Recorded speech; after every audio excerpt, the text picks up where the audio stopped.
Neste especial informação Sócrates, os sinais, vamos olhar para os primeiros negócios de origem duvidosa que envolveram José Sócrates. Nesta emissão vamos revelar-lhe algumas das expressões que Sócrates fazia aos jornalistas, com o testemunho na primeira pessoa de Manuel Catarino, editor executivo da Focus, em 2004, quando uma investigação da revista abordou as incongruências entre o nível de vida e os rendimentos de Sócrates. Manuel Catarino revela que Sócrates, para além de muitas pressões, chegou a chorar ao telefone para a história não ser publicada. E fiz parte, enfim, do grupo de editores que trabalhou e que editou um trabalho sobre o engenheiro José Sócrates. E já se falava na altura, enfim, da vida luxuosa do engenheiro Sócrates, nada compatível com o salário na altura, o salário de deputado. A equipa de investigação do Correio da Manhã e da CMTV ao caso Sócrates tem dados novos sobre a resposta do Ministério Público ao recurso da defesa do ex-primeiro-ministro. O procurador já tem mais provas dos crimes de fraude fiscal e branqueamento de capitais e continua a querer ver Sócrates atrás das grades. São dados que lhe vamos revelar neste especial informação. Também neste especial informação, Rui Costa Pinto, o autor da biografia não autorizada de Sócrates, O Homem e o Líder, revela os negócios, os favores prestados aos amigos e a personalidade bipolar do ex-primeiro-ministro. Eu sempre achei que todos os casos que envolveram José Sócrates eram de tal maneira gritantes e de tal maneira evidentes que qualquer coisa teria que suceder, porque nós ainda estamos numa democracia. E começamos com um exclusivo CMTV. A primeira vez que Sócrates foi ouvido pela PJ foi nos anos 90. Em causa estava um empréstimo bancário para a compra de uma casa, ainda com Sofia Fava. O Montepio emprestou dinheiro a Sócrates, mas ao longo de 2 anos nunca cobrou qualquer prestação. A anomalia foi detectada quase por acaso, por causa de uma investigação a um gerente de uma dependência do banco. Sócrates foi ouvido pela PJ, mas após o desencadear da investigação, o empréstimo todo foi liquidado de uma só vez. A primeira vez que a Polícia Judiciária inquiriu José Sócrates foi no início dos anos 90, no âmbito de um inquérito, onde era investigada mais de uma dezena de processos de créditos irregulares num dos balcões do Montepio Geral. A CMTV sabe que este processo foi originado por outro, onde também tinha sido investigado um crime de burla por parte de um funcionário daquele banco. Nesse caso, foram detectadas as referidas operações de crédito, entre as quais a de José Sócrates, referente à aquisição de uma casa onde vivia com a sua então mulher, Sofia Fava. O inquérito, onde era investigado o referido funcionário bancário, incorporou outros 3, com data de 1996, um dos quais visava a referida operação de crédito de José Sócrates.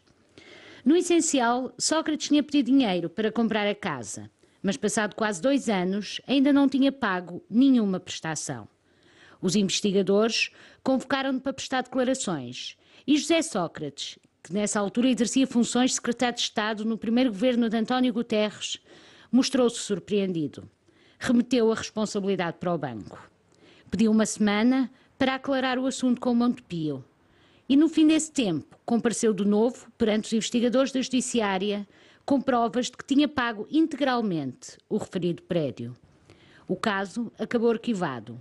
Os processos em causa já foram destruídos por terem passado mais de 15 anos desde a data em que foram abertos.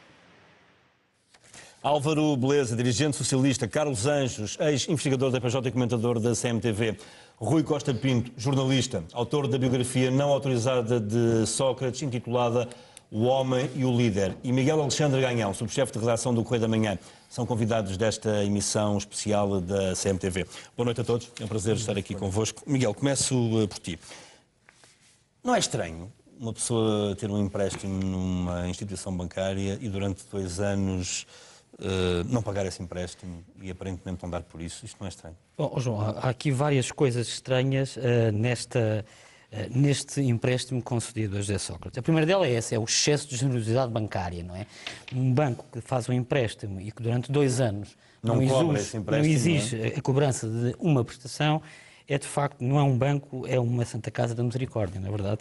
E a segunda coisa estranha que existe neste empréstimo é, e isso a peça não disse, Este empréstimo no Montepio Geral é concedido por quem? Por um diretor que, ao tempo, é nada mais, nada menos do que irmão de José Luís Judas, o ex-presidente da Câmara de Cascais e deputado socialista também, colega de José Sócrates. É ele que dá luz verde para a concessão deste empréstimo e é ele que faz, ao fim e ao cabo, rolar todo o processo dentro do Montepio Geral.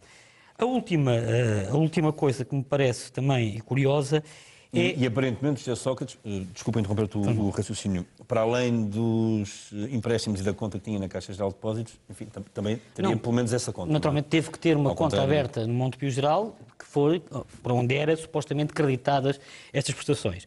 Mas a última coisa que eu acho estranha é que, se efetivamente este empréstimo foi contraído para comprar a sua primeira casa, parece-me um bocadinho, digamos, curioso as afirmações que ele faz na entrevista ao Expresso, onde diz, a dado passo, em 1985, quando me casei, a minha mãe deu-me dinheiro para comprar a casa da Rua Miguel Paz. Isso é a última entrevista que José Sócrates dá ao Expresso antes de ser decidido. Exatamente, é a grande entrevista que ele dá ao Expresso e que tem esta declaração. Portanto, temos aqui duas coisas. A mãe deu dinheiro para comprar a casa de morada com a Sofia Fava, mas houve simultaneamente, ou não, isso é uma coisa que nós ainda temos que corroborar, um empréstimo contraído junto do Banco Montepio Geral digamos, uma luz verde dada por o irmão de José Luís Judas, que à época era deputado do Partido Socialista e colega de José Sócrates. E eu até acho que se sentavam muito perto um do outro. Pois a minha memória já não vai tão longe. No Parlamento. Carlos Anjos, com a tua experiência, enfim, tiveste muitos anos no crime económico, não é?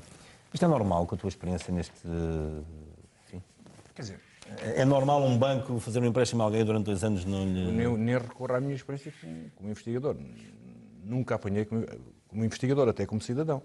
Não é normal, principalmente nos bancos, eles esquecerem-se de nos cobrar a renda da casa. Quer dizer, não é uma questão... Acho que nem é uma questão de polícia de sermos confrontados com isso no processo. Se alguém paga a renda da casa ou não paga. Aí confesso que nunca. Também nunca tivemos nenhum tipo de processo em que fosse investigado o não pagamento de uma renda de uma casa, porque, por norma, os bancos nunca se esquecem, naquele santo dia, de cobrar, de ir buscar, seja lá que prestação for, vão lá. E, portanto, a ter acontecido é algo inusitado. Um banco emprestar dinheiro para comprar uma casa e durante 2 anos não cobrar rendas da casa, quer dizer... Eu nunca tinha ouvido falar, quer dizer, não conheço outro caso, a ser verdade, não conheço outro caso que se tenha passado, mas penso que isso causar-me a estupefação a mim, estupefação a todos, quer dizer, aliás, eu já comprei 3 casas e, portanto, eu posso responder mais do que os processos com a minha experiência pessoal. Troquei 3 vezes de casa, tive que recorrer sempre a um empréstimo bancário e nunca o banco se esqueceu de, naquele santo dia, de ir à conta e buscar o dinheiro da prestação da casa. Portanto, respondo a mim nisso nunca me aconteceu. Miguel, e há aqui um outro detalhe que também é importante, é que depois de José Sócrates ter sido chamado à Polícia Judiciária no primeiro momento, este empréstimo é pago todo, por inteiro, e aparentemente em numerário, em dinheiro, não é? Isto também não é... normal, exatamente, não é. Continua ali, não é nada normal para uma pessoa que, na altura, nós estamos aqui a falar dos anos 90, não é? É uma pessoa cuja carreira profissional, a carreira política estava a começar, estava a dar os seus primeiros passos, não é verdade? E não tinha fortuna aparente, tanto que a mãe concede o tal empréstimo, e dias depois, ou meses depois, aparece uma quantia que nós não sabemos qual é, para liquidar de uma só vez todo este empréstimo. É mais uma coisa, como diz o Carlos Anjos, inusitado. Carlos Anjos, é mais uma coisa inusitada? Quer dizer, eu não sei o que é que é dizer. Claro que quero que... Eu respondo, como te digo, em processos de crime nunca tive. Nunca investigámos questões de renda de casa. Infelizmente, as questões que investigávamos eram questões bem mais graves do que a renda da casa. Mais complexas. Muito mais complexas. Do cidadão normal, que não posso deixar de ser, e portanto, eu se tivesse o dinheiro para pagar a casa toda, a última coisa que eu ia era pedir um empréstimo a um banco, porque em juros vamos pagar uma enormidade. E portanto, não conheço ninguém, mas isso é igual para um carro, não conheço ninguém, quer dizer, que no momento deves... E também não conheço ninguém que o banco se esqueça, porque há aqui 2 esquecimentos. O banco esqueceu-se durante 2 anos de cobrar a renda da casa, se é verdade, não é? E isto nós vamos nos lembrando das coisas, ou vamos raciocinando, mas também quem paga a renda também se esqueceu de a pagar. Portanto, ou seja, nem o banco deu que não estava a cobrar a renda, nem a outra parte deu que ela não estava a ser descontada. Eu dou-te que a minha experiência. Se o banco que me emprestou o dinheiro, no próximo mês, se esquecer de me cobrar a prestação da casa, eu garanto que nesse dia eu dou por excesso de dinheiro na minha conta. Não estou 2 anos à espera. Agora, se me disseres, é lógico que não é normal, mas também, quer dizer, depende muito do dinheiro que as pessoas tenham na conta. Eu dou. Rui Costa Pinto é autor aqui de uma biografia não autorizada de José Sócrates, O Homem e o Líder, que eu por acaso estive a ler, é um livro fantástico, que aconselho vivamente as pessoas a lerem, especialmente nesta altura.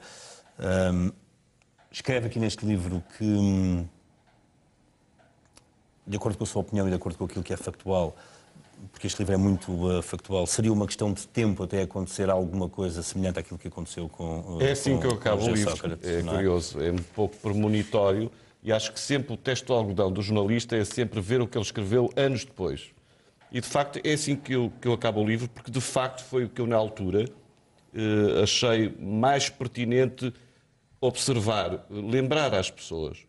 Eu recordo que essa é uma segunda edição atualizada, que já é depois do resultado das eleições de 2009, e a vitória de Sócrates em 2009 foi... Este livro foi lançado antes foi das lançado eleições. a primeira edição antes, mas a segunda edição foi depois, propositadamente, como é óbvio. E de facto aquela foi uma vitória extraordinária. E foi tão extraordinária que eu achei que devia dizer isso, e até para criticar o próprio jornalista e o próprio jornalismo. Como é que foi possível alguém com este passado, com esta série de incidentes, chegar a 2005 e ter uma maioria absoluta e chegar a 2009 e repetir uma vitória eleitoral. Portanto, mais do que criticar a pessoa, o político, eu acho que também era um alerta para os jornalistas e para o jornalismo. O que é que falhou na comunicação social? Tudo, senão não era Com José possível. Sócrates. Tudo, senão não era possível um político chegar com um lastro destes a 2005 e ganhar, enfim, ter uma maioria absoluta e em 2009 repetir, portanto, essa vitória. Porque, repara, o jornalismo de investigação em Portugal, muitas vezes, fica pela rama. Não fica pela rama porque os jornalistas são maus. Fica pela rama porque, muitas vezes, não há meios, não há condições. Eu recordo sempre aos jornalistas de investigação que não fazia mal nenhum terem uma folha Excel ao lado para ver quanto é que custa uma boa investigação. E isso é um problema do país, é um problema do jornalismo. Mas o que a mim me importa é, mais do que relevar a questão da personagem A, ou B ou C, é como é que é possível em Portugal isto acontecer. E se calhar não é bom que isso tenha acontecido. Mas houve jornalistas e órgãos de comunicação social que se vergaram perante o poder de José Sócrates? Houve aqueles que investigaram e não investigaram o suficiente, entre os quais me incluo. E se calhar houve outros que se vergaram, não é? Por razões diferentes, por razões, com certeza, cada um poderá explicar. Álvaro Beleza, boa noite, muito obrigado pela presença, é um prazer tê-lo aqui. Há, de facto, alguma espécie de problema em Portugal neste escrutínio que é feito aos políticos? Há um déficit da parte da população em geral, independentemente dos jornalistas ou não, alargando um bocadinho mais o leque, há um déficit de escrutínio dos políticos em Portugal? Muito boa noite a todos. Eu acho que em Portugal temos uma república, uma democracia liberal ainda muito recente, não é? 40 anos é muito pouco na história de um país, e na nossa, que tem quase 1000 anos, claro, ainda é mais pequena. E, de facto, desde o liberalismo do século XIX até agora, eu penso que nós ainda temos muitos hábitos e vícios de corte e maus hábitos, quanto a mim, de subserviência em relação ao poder. Veja-se o caso do Espírito Santo, que todos achavam que era um banqueiro, o dono disto tudo, um banqueiro fantástico, todos confiavam. Aliás, houve alguém que nessa comissão de inquérito disse isso mesmo e que trabalhou com ele. Quem é que não confiava nele? E porque nós temos o hábito, de facto, de sermos subservientes. Não temos a cultura, por exemplo, que tem os Estados Unidos, que foram feitos de baixo para cima, e, portanto, aqueles que fugiram das monarquias autoritárias da Europa e que construíram uma democracia em que todos querem participar e votar e escolher. E é por isso que na República Americana escolhe-se o chefe da polícia, o xerife, escolhe-se às vezes os procuradores da República, vota-se para os deputados e sabem quem são, os senadores, o Supremo Tribunal de Justiça é nomeado pelo Presidente com escrutínio do Senado, e é tudo escrutinado, e, portanto, como dizia o Alex de Tocqueville, no fim do livro dele, da Democracia na América, o comentário que ele faz é que talvez o mais importante da democracia nos Estados Unidos era a imprensa livre. Portanto, a imprensa é fundamental para uma democracia saudável. E, portanto, penso que tem um pouco a ver com isso, e Portugal, de facto, tem poucos hábitos de participação, de partilha de poder. Praticamente não existe sociedade civil e, portanto, é um país governado por elites desde da corte de Dom Afonso Henriques. Aliás, o Dom Afonso Henriques fugiu da corte e foi para Coimbra, percebeu que tinha que... Já lhe passo. Muito rapidamente, tenho aqui uma peça importantíssima para... O que eu ia dizer é que, corroborando o que o Rui e o Dr. Alvarez disseram, nós tivemos, o que se passou um pouco com o Ricardo Salgado, passou-se com o José Sócrates. Ou seja, na verdade, não é a sociedade civil, mas a imprensa só passou a ser acutilante com estas duas figuras depois de eles estarem completamente esticados no chão. Ou seja, enquanto eles tiveram poder, ninguém ousou atacá-los diretamente. Nós somos fracos, Portugal é fraco com os poderosos e é forte com os fracos. E tu, se fores ver, não existe na imprensa, por exemplo, nunca vi uma questão de checar os rendimentos dos políticos antes de... E basta ir ao Tribunal Constitucional ver as suas declarações de rendimento antes e depois. E não existe o sequer... último órgão que fez isso justamente com o José Sócrates foi e não o existe sequer a condenação da falta de ética. Ou seja, nós agarramos à questão do crime. É preciso... eu exijo aos políticos, ou gostava que o meu país exigisse, estão a pregoar a ética republicana. Mas Carlos, deixa-me só dizer-te uma coisa, porque os alertas em relação às incongruências entre o nível de vida e os rendimentos de José Sócrates não são de agora. Pelo menos desde 2004, que já começaram a sair alguns alertas na imprensa. Falta de transparência, sinais exteriores de riqueza não compatíveis com o salário de deputado. São factos que remontam a 2004, quando a revista Focus investiga negócios pouco claros, onde o engenheiro José Sócrates aparecia já envolvido. A vida secreta de José Sócrates é o tema da capa da publicação. Faz tremer o, na altura, candidato à liderança do Partido Socialista. Que o líder que for escolhido no Congresso ostentará já as marcas da batalha. Mas nada melhor para um líder político do que ostentar as marcas da batalha. Porque isso é que lhe dá força e genuinidade. Batalha pela liderança do PS. Estávamos em 2004. Eles já decidiram, na prática, quem vai pagar a fatura. E quem vai pagar são os suspeitos do costume. Afinal de contas, aqueles que sempre pagaram os seus impostos e continuam a pagar. As vítimas habituais. O ataque à oposição e, por esta altura, também as faturas de Sócrates começavam a ser investigadas. Em 2004, os primeiros sinais. A revista Focus revelava a vida secreta de José Sócrates. A 15 de setembro de 2004, o trabalho jornalístico traçava um perfil de Sócrates pouco abonatório para quem desejava exercer o mais alto cargo político no poder executivo do sistema. Eu tinha funções de editor executivo na revista Focus e fiz parte, enfim, do grupo de editores que trabalhou e que editou um trabalho sobre o engenheiro José Sócrates. E já se falava na altura, enfim, da vida luxuosa do engenheiro Sócrates, nada compatível com o salário na altura, o salário de deputado, que, se não me falha a memória, rondaria, não chegaria aos 60 mil euros líquidos por ano. E era manifestamente um salário muito baixo para quem tinha uma vida, enfim, com algum fausto, ou algum glamour até, não é? Restaurantes caros, vinhos caros e um apartamento num prédio de luxo no coração de Lisboa, um fraquinho também por carros de marca. E obviamente que havia um interesse em saber quem era este homem, quer dizer, o perfil deste homem que se candidata à liderança do PS e que quer ser primeiro-ministro. As interrogações em 2004, confrontado pela revista sobre o apartamento de luxo comprado na Rua Brancamp, Sócrates justifica: comprei-a com base no produto da venda da minha casa anterior, na calçada Engenheiro Miguel Paes, e com o recurso a um empréstimo bancário. Não tive nenhuma ajuda familiar. Na altura, José Sócrates conduzia um Mercedes C230. As questões que foram levantadas são exatamente, curiosamente, as questões que hoje são levantadas, que é como é que o engenheiro Sócrates, com o rendimento de um titular de um cargo político, não é, consegue ter aquele nível de vida. E essa era a interrogação em 2004 e continua a ser e continua atual. Voltamos a 2004.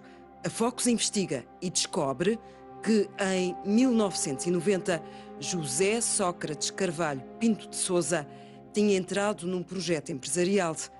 O nome de Sócrates aparece como sócio da empresa Sovenco, Sociedade de Venda de Combustíveis Limitada.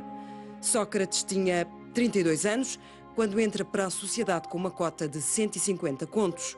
Com o mesmo investimento entra também Armando Vara. A 24 de outubro de 1990, Sócrates aumenta a participação na empresa, passa a investir 400 contos, a par com Armando Vara. Curiosamente, em 2004, na sua biografia colocada no site da candidatura, o engenheiro omite este facto. Sócrates não conta aos militantes do PS esta aventura empresarial. No texto, salta de 1987, ano em que é eleito deputado, para 1991, ano em que sobe a um lugar no Secretariado Nacional do PS. A Focus perguntou a Sócrates se tinha sido sócio da empresa Sovenco. Num primeiro momento, o engenheiro responde: como é que é? Sovenco? Estou a ouvir falar disso pela primeira vez. Sovenco? Desculpe, acho isso completamente ridículo. Isso é falso. Nunca fui sócio de nenhuma empresa. Sovenco? Passam 30 minutos. O telefone toca. Era José Sócrates, que afinal tinha tido uma falha de memória. Eu fui apenas um sócio capitalista que entrou com algum dinheiro. Há bocado não me lembrei. Ao fim de uns meses, o Vara deixou de ter confiança nos outros sócios e saímos. Já nem me lembrava. E o que é facto é que havia os registros comerciais, que estava lá o nome do engenheiro José Sócrates, como um dos sócios da empresa, um segundo registro em que há um aumento de capital que o Sócrates acompanha, quer dizer, e um terceiro registro em que sai da empresa. Quer dizer, ele tem, além da constituição da empresa, o aumento do capital social e a liquidação da empresa, digamos assim, ele participou em 3 atos notariais do qual não se lembrava. Bom, e passado aí uma meia hora, é ele que liga para a revista e diz qualquer coisa como isto, a citar da memória. Afinal estive a pensar, esse nome Sovenco esteve aqui a bailar-me na cabeça e sim, recordo-me que fui sócio dessa empresa e tal. Portanto, já então este jogo habitual do engenheiro Sócrates, de não se lembrar, de utilizar várias justificações para a mesmíssima coisa, voltar afinal a lembrar-se, depois não é assim, é quase assim. Mas neste jogo do esquecimento, a CMTV não tem memória curta e relembra o que ficou escrito na Focus. A Sovenco tinha, além de Sócrates e Vara, outros 3 sócios: Virgílio Sobral de Sousa, António Manuel Simões Costa e Rui do Nascimento Rabassa Vieira. Virgílio de Sousa era à data vereador da Câmara Municipal da Amadora.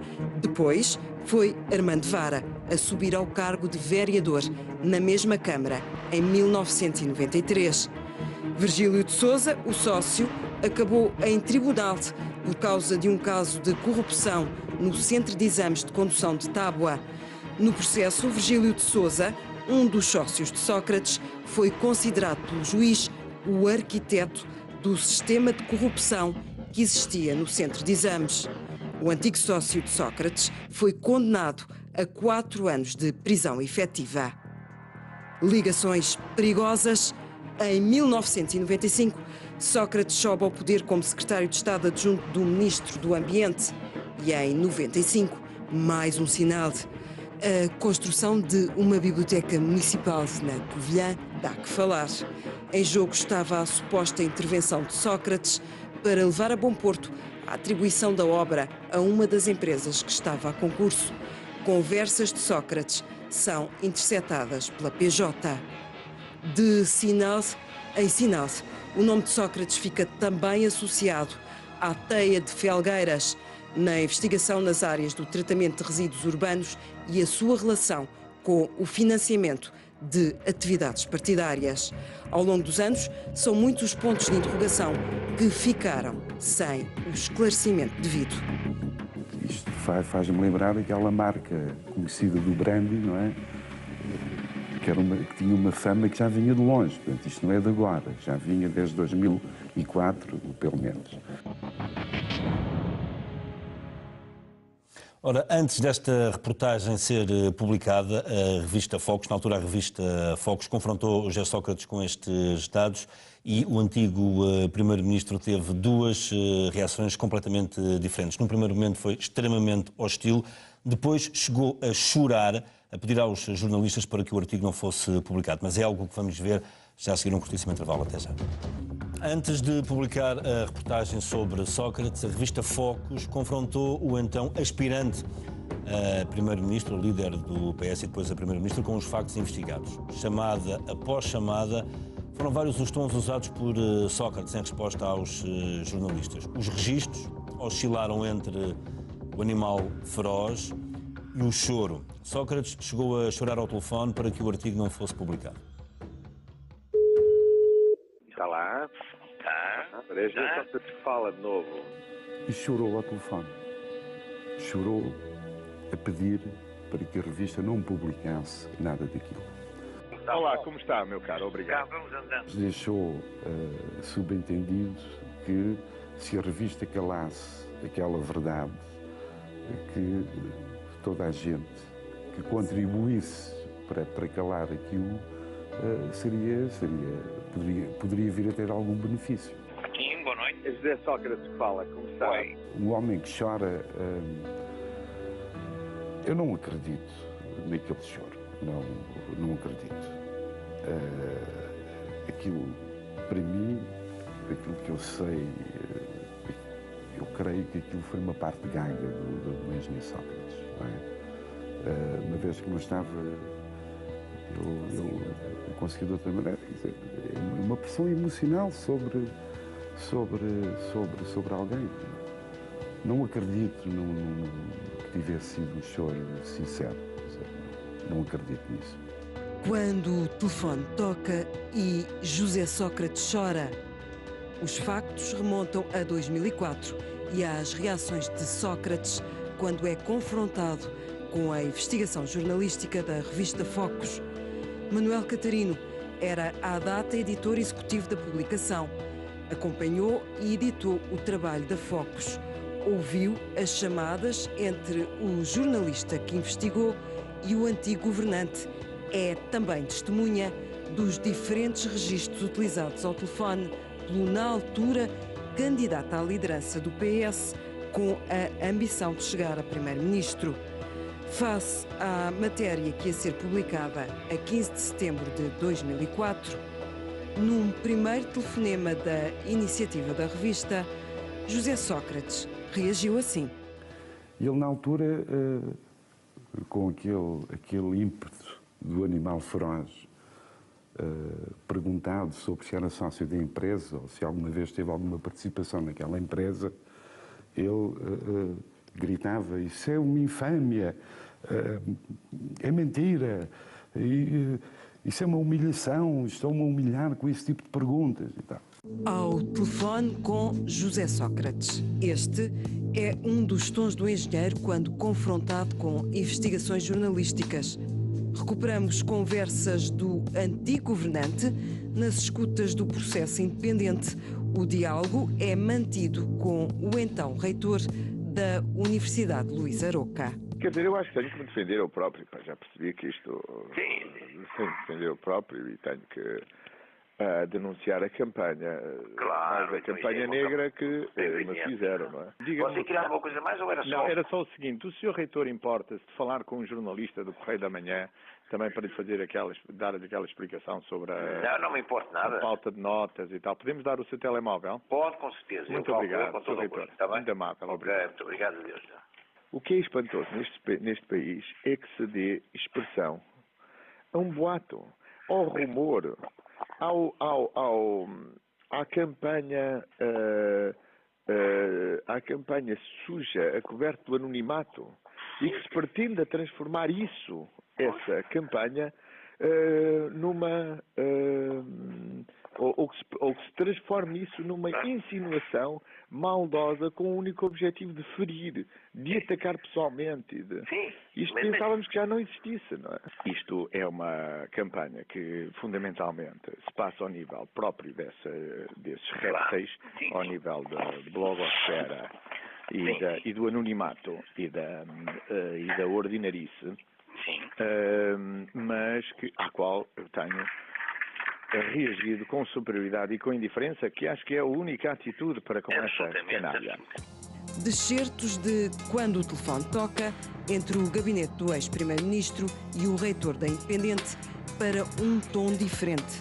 No que toca a chamadas para a revista Focus, se nos primeiros telefonemas trocados falava o animal feroz, já de madrugada, no último telefonema realizado por José Sócrates, a conversa mudou de figura. Esclarecidas as perguntas que os jornalistas da Focus queriam ver respondidas, já de madrugada, portanto já a revista já a edição da revista estava fechada. O engenheiro Sócrates volta a ligar e diz, continuo a citar de memória, e diz, por favor não publiquem isso porque isso vai destruir a minha carreira política. Eu sou candidato à liderança do Partido Socialista, isto não é brincadeira nenhuma, tenho a ambição de ser Primeiro-Ministro e a publicação, digamos, desse trabalho, dessa investigação, vai ter um resultado trágico para a minha carreira política, dizia ele. E chorou ao telefone. Chorou a pedir para que a revista não publicasse nada daquilo. Não assisti, não fui testemunha do choro, não é? Fui testemunha indireta, portanto, ao telefone. Ele, enfim,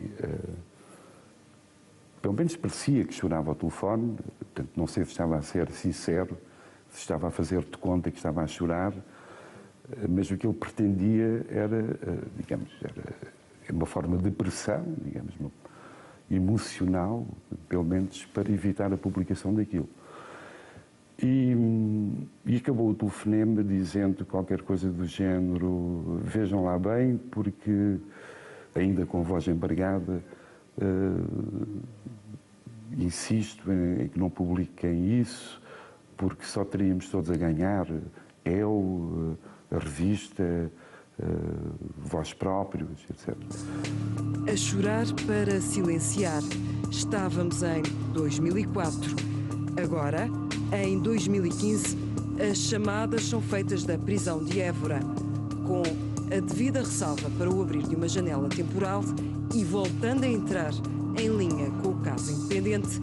Desabafos de hoje, ao telefone da prisão, podem muito bem manter alguns registros de outrora. Pois é. Eu, quer dizer, já tenho a suficiente experiência e pele dura para lidar com esta gente ignóbil. Absolutamente ignóbil. Mas isto é uma vida de cão. Voltamos à conversa em estúdio com os convidados desta emissão especial. Passo de imediato a palavra ao Rui Costa Pinto, autor da biografia não autorizada de José Sócrates, o Homem e o Líder. Rui, teve também um momento em que, e isso é dito aqui no livro, em que José Sócrates lhe ligou numa investigação que estava a fazer e em que, entre aspas, o desancou ao telefone. Não o desancou. Não, o Sr. Sócrates só desanca quem pode, não é quem quer. Não é? Portanto, mas foi pelo menos ao estilo, não é? Exato, há um pequeno incidente. Enfim, aliás, esta história de 2004, enfim, não é novidade nenhuma. O Sr. Sócrates já fazia isso há muito tempo. E em 99, quando se faz a primeira notícia sobre a Cova da Beira, no Independente, de facto, eu tive como missão, e é isso que eu conto no livro, de fazer o contraditório, de lhe explicar que havia um documento da Polícia Judiciária com um detalhe muito grande. E lembro-me perfeitamente, e conto isso no livro, que a primeira reação dele era perguntar-me, dizia-me, e tu acreditas? E tal. Tentava explicar que não era uma questão de acreditar, era uma questão de fazer o contraditório.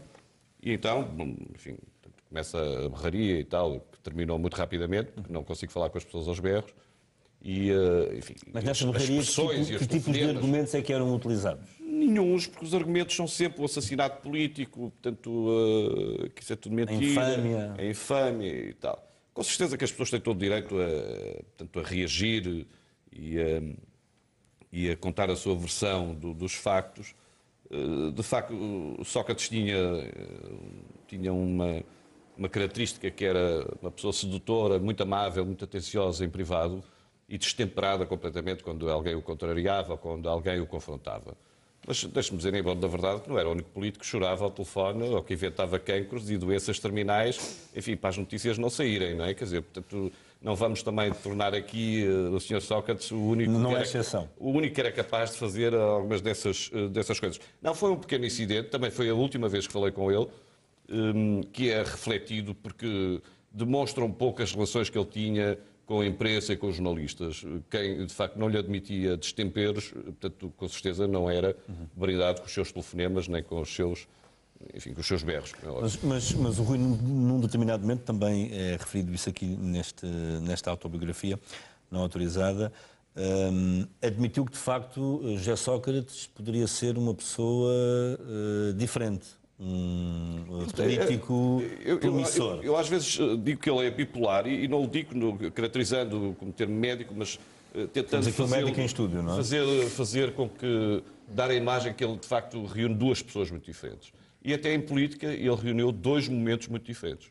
Nós temos um Sócrates, enfim, quando aparece na política, defendendo causas muito interessantes, tendo uma nova postura na política, fazendo política de uma maneira diferente. E depois temos um Sócrates completamente diferente, que é o Sócrates megalómano, com as grandes obras, com o grande capital, enfim, com ligações depois, tanto que lhe trouxeram alguns problemas, mesmo políticos. Portanto, é nessa perspectiva que eu tentei demonstrar que há, de facto, um homem e há um líder. E esse homem, muitas vezes, portanto, é um homem com fragilidades, com características diversas, e depois há um líder que, de facto, acho que sucumbiu à própria política, ao próprio aparelho do partido, aos próprios interesses que o rodeavam. O Rui chegou a escrever artigos em que, de certa forma, elogiavam alguns aspectos políticos. Eu devo ter sido o primeiro jornalista que, em 97 ou 96, já não me recordo bem a data, numa revista que me pediu um comentário, que disse que ele era, de facto, uma nova geração da política, que seria, com certeza, um grande primeiro-ministro, o que me valeu umas grandes gargalhadas e uns grandes gozos. Né? Portanto, enfim, naquela altura, eu tinha a percepção que ele era uma pessoa, de facto, que tinha características para ser um político de exceção. E tinha essas características e demonstrou-as. Enfim, não há ninguém que tenha só defeitos, há pessoas que também têm qualidades, e ele também as terá, com certeza.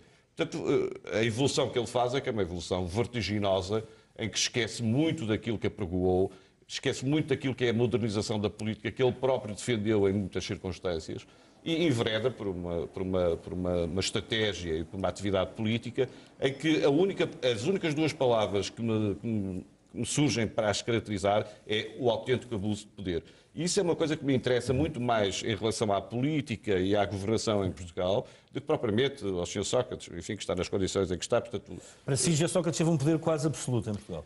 Não só o poder absoluto, como teve também tendências e tiques autoritários que demonstravam de facto que ele não estava preparado para a maioria absoluta. Em relação a isto, acho que o grande culpado de toda esta circunstância foi um partido que se anulou completamente, que se vergou completamente, quase que se subjugou à vontade deste líder, que lhe permitiu fazer tudo o que quis e o que não quis, com certeza. Partilha desta opinião, Álvaro Beleza. O PS subjugou-se, vergou-se à vontade de Sócrates. Vamos lá ver. Eu tenho que fazer aqui primeiro dizer-lhe o seguinte. Eu não sou amigo do José Sócrates, falei com ele 3 ou 4 vezes, não tive contacto com ele, mas foi líder do meu partido, foi primeiro-ministro de vários governos do Partido Socialista e ainda nem sequer foi acusado formalmente em tribunal, muito menos condenado e, portanto, acho que não é correto a condenação em praça pública e nós substituirmos aos tribunais. Não chegou o tempo de ser acusado. Aliás, o PS repete isso sistematicamente. Enfim, o Dr. João Soares, quando está aqui, lembra isso várias vezes. Sim. Mas há uma coisa que nós temos que dizer às pessoas para não as enganar. Não estamos na fase da acusação. Estamos numa fase de inquérito depois de uma indiciação. Portanto, não há prova porque não pode haver prova. Pronto, mas ainda não temos... ainda não está o chamado trânsito em julgado e, portanto, não foi condenado sequer, nem sequer ainda acusado. Bem, nem podia ser. Quanto à questão política, o que eu tenho a dizer é o seguinte. Nós em Portugal temos um sistema político e partidário, e no Partido Socialista também, em que os líderes dos partidos têm excessivo poder. Têm excessivo poder. Nós temos um sistema presidencialistas, tanto no PS como no PSD. E os primeiros-ministros têm um poder excessivo. Eu próprio tenho defendido, e ainda no último congresso voltei a falar nisso, o sistema inglês em que os ministros ou primeiros-ministros têm que ser deputados. E para serem deputados têm que ser eleitos no seu círculo. Aliás, agora o líder do Partido Democrático Liberal inglês está em risco de não ser eleito. Portanto, nunca poderá ser membro do governo. Claro. E isso faz toda a diferença, porque dá mais humildade e proximidade entre os eleitos e os eleitores. E levei o meu filhote de 10 anos à Inglaterra há um ano para lhe mostrar o número 10 de Downing Street, para lhe dizer que, ao contrário de Portugal, lá o primeiro-ministro está no número 10 de uma rua. É simbólico. Em Portugal, o poder está num palácio, um país tão pequeno, que é metade da cidade de São Paulo, somos mais ou menos a população de Londres, mas damos demasiada importância. E temos, de facto, um culto do poder excessivo, na minha opinião, em relação ao primeiro-ministro, aos líderes dos partidos e aos governos. Ser ministro em Portugal é uma coisa extraordinária. Portanto, é aquela tradição que eu falava, ainda muito aristocrática, muito antiga, muito... Salazarenta. Que contamina a vida política portuguesa. E aquela frase do pai sou ministro. Exatamente. As pessoas em Portugal não têm aquela simplicidade. Eu, a primeira vez que fui à Bélgica, lembro-me que me contaram que o rei Balduíno, na altura, andava de elétrico. Eu achei aquilo fantástico. E o meu avô contou-me aquilo, como quem diz, no tempo de Salazar, isto é que é uma democracia. Até um rei, na monarquia, anda de elétrico. Nós não temos esta cultura em Portugal. Nós aqui é a cultura do carro preto e de sim, senhor ministro, e tudo com uma grande corte. E esta é que é a reforma que o país tem que ter. É, no fundo, devolver o poder às pessoas. Portanto, eu posso compreender das suas palavras que, de facto, o PS se vergou, se anulou perante o Sócrates. Não, o Partido Socialista tem esta cultura portuguesa e, de facto, infelizmente, anula-se muito perante qualquer que seja o secretário-geral. É igual com todos, até com o meu amigo seguro que esteve há pouco tempo. É igual. É exagerado. O Partido Socialista está a digerir bem esta prisão preventiva de José Sócrates? Vamos lá ver. Isto é difícil, não é, para qualquer socialista, e muitos socialistas são, para além de camaradas de Sócrates, amigos dele. E, portanto, eu acho que nós na vida, a nossa família e os nossos amigos são valores muito importantes, são o mais importante da nossa vida, dos nossos filhos. E portanto, é difícil.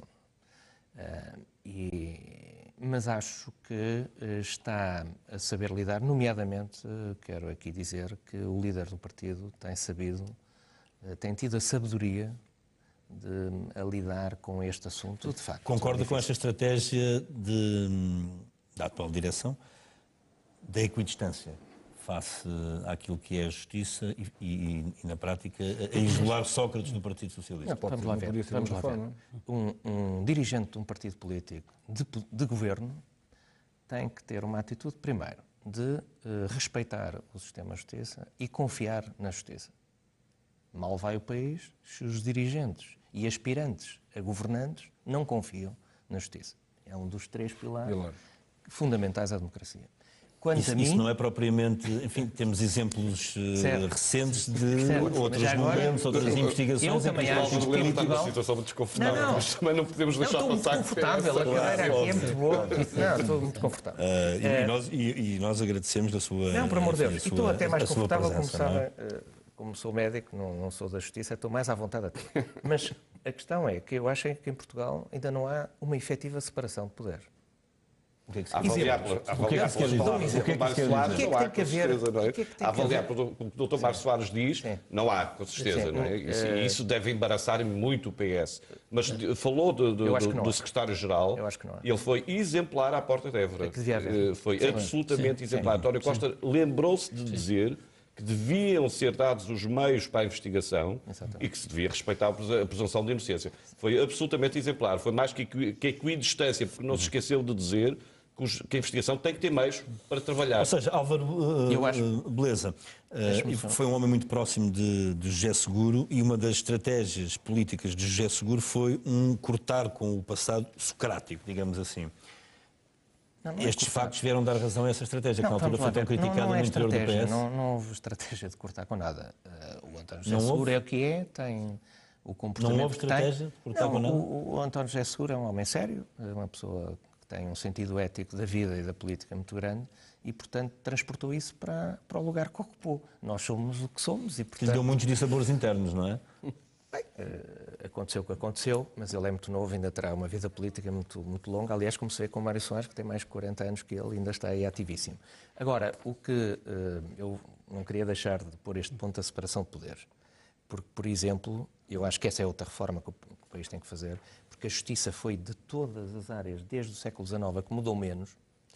Nós temos, quanto a mim, 2 ou 3 problemas que não se compreenda como é que não mudam. Primeiro, são magistrados. Os procuradores da República, isto é, a acusação e os juízes são ambos magistrados. Isto é, a acusação está num nível superior à defesa. Quanto a mim, errado. Magistrado tem que ser o juiz. Está-se a referir ao degrauzinho. Estou. E depois há outra que eu não percebo. Mas, Ministro da Justiça, o Governo é que tem o orçamento dos tribunais. Então não deveria haver um orçamento próprio. Ou seja, para si a justiça está na mão dos políticos. Pela justiça. Não. Assim como a Presidência da República tem um orçamento, gera o seu orçamento, a justiça é que deveria administrar os tribunais, organizá-los, fazer os mapas judiciais. Isso é que é autonomia total. A Polícia Judiciária, já agora, como aliás é nos Estados Unidos, devia estar ligada à Procuradoria da República. É, no fundo, o braço armado da Procuradoria da República. Há aqui coisas que ainda não estão, quanto a mim, que é preciso... Nos Estados Unidos não estão. Mas, senhores, deixem-me só... O FBI é o Governo Federal. Mas, senhores, tenho que fazer aqui uma breve pausa. Tenho que fazer aqui uma breve pausa nesta emissão, porque já a seguir um curtíssimo intervalo vamos divulgar dados novos que constam no recurso. Até já. O Ministério Público quer José Sócrates na cadeia. Já tem mais provas dos crimes de fraude fiscal e branqueamento de capitais. E na resposta ao recurso, o Procurador pede a prisão preventiva do ex-governante. A defesa tem uma opinião contrária. O Ministério Público quer José Sócrates na cadeia. Na resposta ao recurso interposto pelos advogados João Araújo e Pedro de Lille, o Procurador Rosário Teixeira é perentório. Não só se agravaram os pressupostos da prisão preventiva, também foi recolhida mais prova dos crimes imputados ao ex-primeiro-ministro.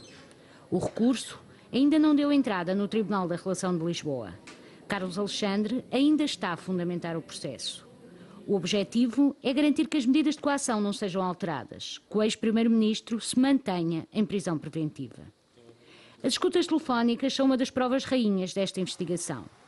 José Sócrates foi alvo de escutas durante ano e meio. As conversas com Santos Silva eram frequentes. O tema, na maioria das vezes, era dinheiro. Sócrates precisava de elevadas quantias para viver. Bastava pedi-lo ao amigo, que o fazia chegar através do motorista João Perna. As buscas no Barclays e no Deutsche Bank foram determinantes. Os investigadores encontraram provas de que Sócrates tentou criar um fundo de investimento para esconder os imóveis. O objetivo era blindar o património, evitar que o Ministério Público encontrasse o rastro de milhões. Informação vinda da Suíça, onde estavam os 25 milhões que seriam de José Sócrates, também já foi junto ao processo e seguirá para a relação. Tudo para dar mais força aos indícios que em novembro passado foram apresentados ao ex-primeiro-ministro e que determinaram a sua prisão preventiva. Releva-se aqui importante notar a origem dos fundos detectados na Suíça, já indiciada e reconhecida como tendo origem em sociedades do Grupo Lena, largamente beneficiária de contratos de adjudicação realizados no tempo do exercício de funções como primeiro-ministro de José Pinto de Sousa, permanecendo o arguido Carlos Silva ligado a tal núcleo empresarial. No mesmo despacho, é ainda revelada uma escuta fundamental, uma conversa entre Sócrates e o vice-presidente de Angola, uma cunha para beneficiar o Grupo Lena. O arguido José Sócrates pediu a Manuel Domingos Vicente, que exerce as funções de vice-presidente da República de Angola, que, se possível, o recebesse, a fim de lhe evidenciar pretensões do Grupo Lena, referindo-se a tal grupo nos seguintes termos: pessoas a quem devo atenções. A explicação a quem devo atenções não pode, face às regras da experiência e da normalidade do acontecer, obter a quiescência acéfala de quem é chamado a pronunciar-se nesta sede. É um facto que a investigação ainda não está concluída e que a cooperação internacional é um substrato fundamental nesta sede. Mas dizer-se que não há quaisquer indícios da prática de crimes de corrupção é um passo gigantesco. Do lado da defesa, o entendimento é contrário.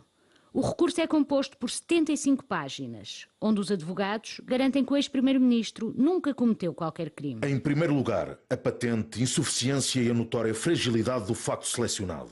Em segundo lugar, o apelo a conceitos indeterminados e de conteúdo indeterminável, como são a experiência e a normalidade, para invalidar a explicação do arguido. Ela, sim, verossímil, segundo a experiência normal, face à chamada, consagrada, normal e aplaudida diplomacia económica. Em terceiro lugar, a extravagante proposição sobre o passo gigantesco necessário a afirmar que não há quaisquer indícios da prática de crimes de corrupção. Este processo, o processo de Sócrates, é, como todos os processos criminais, um processo político. Não no plano poucochinho da luta partidária, mas no plano do que está verdadeiramente na origem da política: a liberdade e o poder. João Araújo vai mais longe nas acusações. Fala em espetáculo de derrube e destruição. Quando o recorrente ganhou por maioria absoluta dos votos democráticos uma eleição legislativa, logo então, um conúbio funesto iniciou a montagem do grande espetáculo, do derrube e da destruição, por qualquer meio, desde que ilícito, procurando por essa via o que lhes parecia não poderem alcançar pelo voto. Outra questão levantada pela defesa. Carlos Alexandre chamou Sócrates pelo primeiro e último nome, José Pinto de Sousa. Araújo diz que foi violado o direito à personalidade. A extravagante e uníssona opção onomástica dos senhores Procurador da República e Juiz de Instrução corresponde a uma violação de direito de personalidade, ao nome e à integridade moral. As 75 páginas atacam diretamente os dois magistrados que trabalharam este processo, mas esquecem a questão de fundo que determinou a prisão. José Sócrates nunca fala da casa em Paris, da vida de luxo, do dinheiro que o amigo lhe fazia chegar através do motorista. Ignora a acusação que a fortuna lhe pertence e o advogado chega mesmo a dizer que são nulas as provas obtidas através do sistema bancário suíço. O dinheiro veio para Portugal com recurso a um programa de amnistia fiscal, assinado por José Sócrates. Diz agora ao ex-primeiro-ministro que este programa amnistiava também os crimes anteriores e que, por isso, não o podem perseguir criminalmente. Voltamos à conversa em estúdio com os especiais desta emissão, com os convidados desta emissão especial. Carlos Anjos, isto pode de facto acontecer em termos jurídicos, ou seja, o facto do dinheiro ter vindo para Portugal com recurso ao programa de amnistia fiscal faz com que essa amnistia seja também consignada a crimes anteriores e por isso Sócrates pode não ser perseguido judicialmente, criminalmente por isto? A resposta seria ni, ou seja, sim e não, vamos por partes. Eu acho que tem sido uma boa estratégia. É perfeitamente previsível a estratégia, ou perceptível da defesa. Primeiro foi negar... É uma boa estratégia? Eu não sei se é boa. acho que o Ministério Público está atento a ela também, e se nós não temos nada a ver com aquilo, a decifrarmos, o Ministério Público tem decifrada também. Ou seja, primeiro quiseram, não há corrupção, porque pensavam, há branqueamento de capitais, e o branqueamento de capitais só pode existir, uma pessoa só pode ser condenada por branqueamento de capitais se houver o crime precedente, ou seja, um crime antes, seja ele a fraude fiscal agravada, seja a corrupção, seja outro qualquer, o tráfico de armas, o que quisermos imaginar. E só depois é que pode haver branqueamento. Não havendo corrupção, e eu acho que houve uma falha da defesa, nomeadamente até da esposa de João Araújo, que pôs a circular no Twitter que não havendo corrupção caía tudo. Não, agora já viram que a própria fraude fiscal também também se pode aplicar depois o crime de branqueamento de capitais, que é o crime mais grave, cuja pena vai até 12 anos. A questão que está aqui em cima da mesa é assim, se o dinheiro foi para o estrangeiro, os tais 20 ou 23 milhões, e regressaram a Portugal, o dinheiro está em nome de Carlos Santos Silva. E o RERT aplica-se a Carlos Santos Silva. Exatamente. Ou seja, Carlos Santos Silva, quando veio, e foi uma lei, das leis mais...